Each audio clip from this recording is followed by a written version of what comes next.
आस्था की ताकत कैसे इन्हें 100 किलोमीटर पैदल चला सकती है। और भौरी चोखा लगा के खाते हैं और जेकरे मन करते आके खा ले। और 100 किलोमीटर चल के माई के दरबार में हमन के आके स्नान कैले हैं।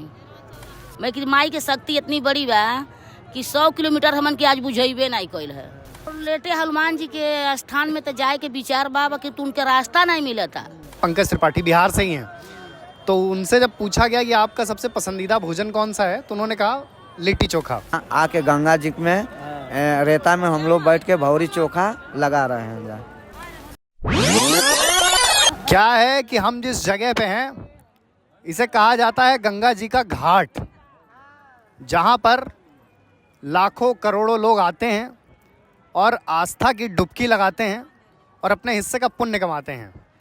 लेकिन आपको कैमरे पर जो दिख रहा होगा वो एक ऐसा खाद्य पदार्थ है जिसकी ख्याति किसी ज़माने में प्रदेश स्तर की थी, फिर देश स्तर की हुई, अब अंतर्राष्ट्रीय स्तर की हो चुकी है। उस खाद्य पदार्थ को कहा जाता है लिट्टी चोखा। तो क्या है कि गंगा जी का तट है, आस्था का सैलाब है, हजारों लाखों करोड़ों लोगों का हुजूम है और गंगा की रेत पर बाटी चोखा का स्वाद भी है। और हमारे साथ आए हुए कुछ लोग हैं गंगा जी के तट पर गोरखपुर से। तो क्या है कि इनका कहना है कि ये एक लंबा सफ़र तय करके आए हैं, लगभग 100 किलोमीटर पैदल चले हैं।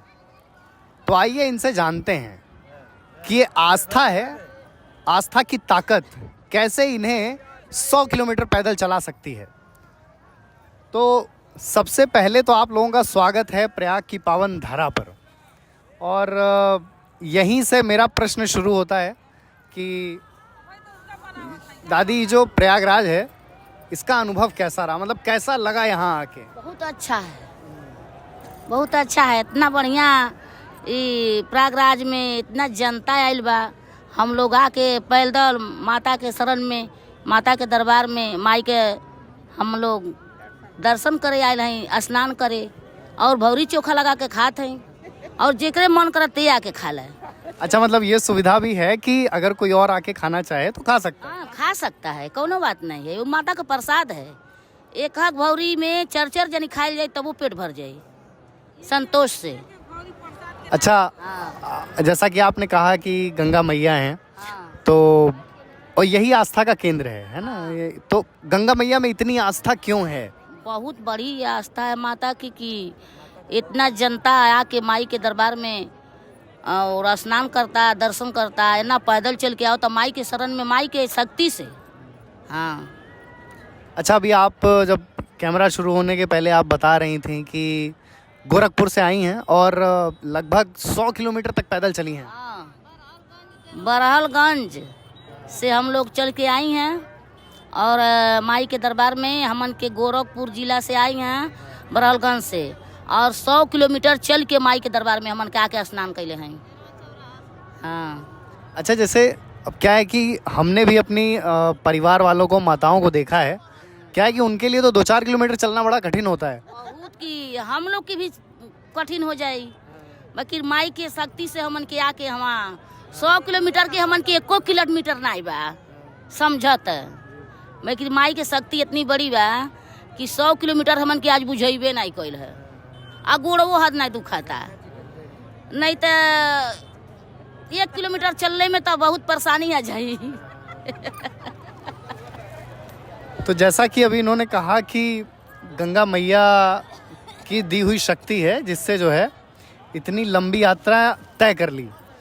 तो मुझे ये बताइए कि जो प्रयागराज है, अभी यहाँ कब तक रुकने की योजना है? कल चल जाएगा।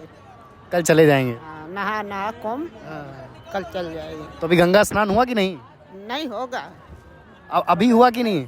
हुआ सवेरे। और संगम में नहाई नहीं है सब सुबेरे। अच्छा। और आज भोरे में 5 बजे और प्रयागराज माता जी के स्थान करके तब हमन के लोग घर चल जाएंगे। अच्छा, जैसे यहाँ पर और भी बड़े सिद्ध मंदिर और ये जगहें हैं, जैसे वेणी माधव नगर कोतवाल हैं, लेटे हनुमान जी हैं, तो और भी कहीं दर्शन वगैरह करने की इच्छा है? और लेटे हनुमान जी के स्थान में तो जाए के विचार बाबा कि तू उनके रास्ता नहीं मिला था।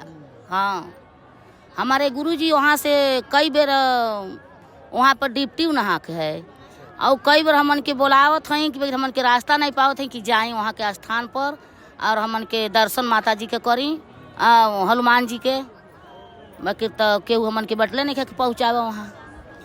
अच्छा, एक चीज़ और है, जैसे बॉलीवुड के एक बड़े मतलब बड़े मशहूर अभिनेता हैं पंकज त्रिपाठी, बिहार से ही हैं। तो उनसे जब पूछा गया कि आपका सबसे पसंदीदा भोजन कौन सा है तो उन्होंने कहा लिट्टी चोखा। तो अब क्या है कि अच्छा, तो आप लोगों को ये आइडिया कहाँ से आया कि जैसे खाने को आदमी कुछ भी बना सकता है, लेकिन लिट्टी चोखा ही क्यों? लिट्टी चोखा कभी चाहे कभी बन जाए। हाँ, लिट्टी चोखा का मेठ मालिक वो भी है, वही मालिक है लिट्टी चोखा बनाने वाले।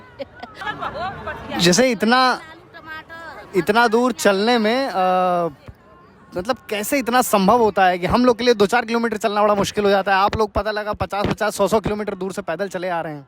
गंगा जी के शक्ति से हम लोग आए हैं, गंगा जी बुलाए हैं तो हम लोग आए हैं। उनको चल के उनको पसरन करने जाए, उनका स्नान कर लें गंगा जी के।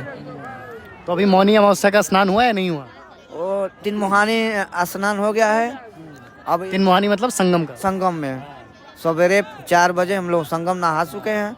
आज संगम नहाने के बाद हम लोग 100 किलोमीटर हम लोग पैदल आए हैं, चल के 100 किलोमीटर पैदल यहाँ आके गंगा जी में रेता में हम लोग बैठ के भौरी चोखा लगा रहे हैं जा।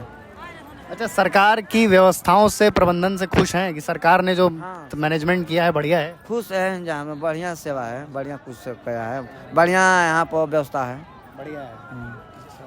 अच्छा, इसके पहले भी कभी प्रयागराज आए हैं? हमें भी पहला बार आए हैं। पहला बार जी। तो पहली बार में सीधे 144 साल वाले में आ गए आप।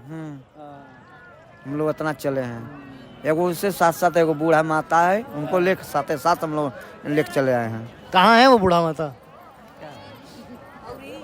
वाह, तो आप मैं देख सकता हूँ कि जैसे आप युद्ध स्तर पे बाटी चोखा बनाने की जो तैयारी है वो चल रही है। तो क्या है कि ये बातचीत इस ऐसी बातचीतों का कोई अंत नहीं है, ऐसी वार्तालाप का, ऐसी महफिल का, ऐसे माहौल का, गंगा जी के तट का, संगम की डुबकी का कोई विकल्प नहीं है। तो और पहला संभवतः मैंने जीवन में पहली बार इस तरह का डेडली कॉम्बिनेशन देखा है कि गंगा जी का तट, गंगा मैया का आंचल, गंगा मैया की गोद और भौरी चोखा, लिट्टी चोखा का स्वाद। तो इस तरह का तमाम माहौल, इस तरह के तमाम लोग हम आप लोगों को दिखाते रहेंगे, पहुंचाते रहेंगे कि कैसे आस्था कितनी मजबूत होती है, आस्था कितनी शक्तिशाली होती है, जो लोगों को किलोमीटर से किलोमीटर चलने की शक्ति देती है। तो इसी उम्मीद के साथ, इसी आशा के साथ कि लोगों की यात्रा, तीर्थयात्रियों की, श्रद्धालुओं की जो यात्रा है, जो उनकी संगम की डुबकी है, वो सुगम हो, सरल हो और उनका अनुभव सुखदायी हो।